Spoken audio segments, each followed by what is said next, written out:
In the 1910s, teenage George Gershwin was a regular concert goer in New York City, and it was in the audience at Carnegie Hall where he heard many of the great piano concertos of the 19th century.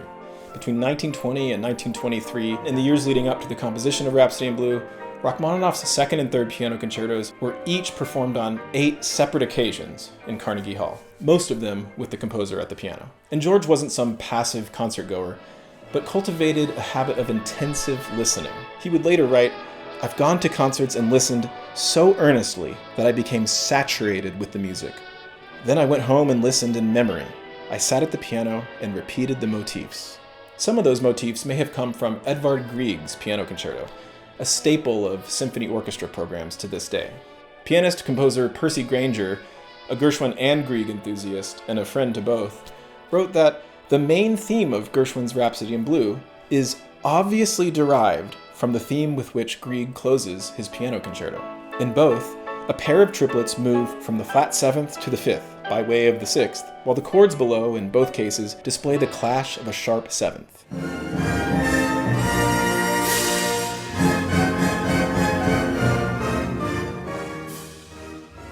The Grieg concerto also made a big impression on teenage Rachmaninoff, who used it to model the opening of his first piano concerto. And the beginning is basically Grieg on steroids. It begins with 2 bars in the brass, and then there's this cascade of octaves, which, of course, was stolen directly from the Grieg concerto.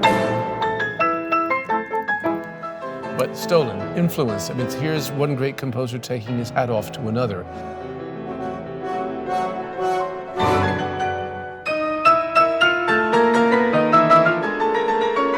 Double-octave chordal passage work like this is a staple of 19th century piano concertos, and these kinds of flourishes run throughout Grieg and Rachmaninoff's. So you can imagine where Gershwin may have gotten an idea like this.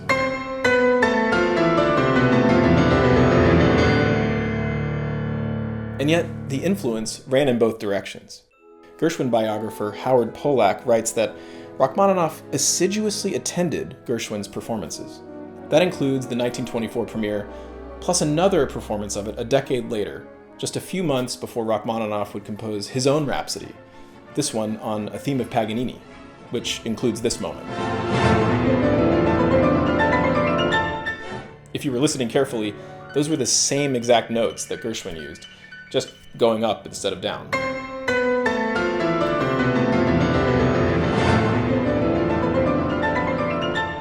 So what about Abrams? Well, he chose to ride the escalator down, like Gershwin.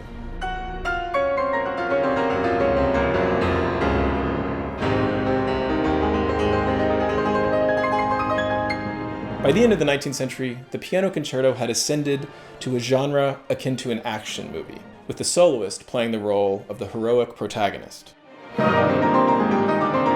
When suddenly the pianist gets into the octaves, that could be the car chase. Are you Batman up there, or are you Superman? I mean, which hero are you on stage? Batman is my kind of superhero. Right. He was an actual guy. And just like Batman is an actual guy named Bruce, the hero of the Abrams concerto is an actual gal named Yuja.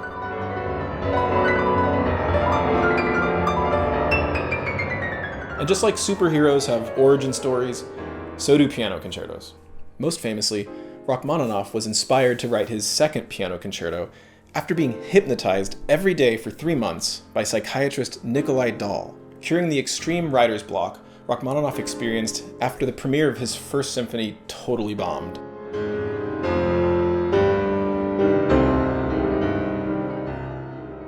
Then there's Gershwin, who learned from an article in the newspaper that he was at work on a jazz concerto to premiere on a concert just 5 weeks away. Well, that was news to George, who turned to his immediate surroundings for some quick inspiration, finding music in the rattling ostinatos of a train he was taking to Boston.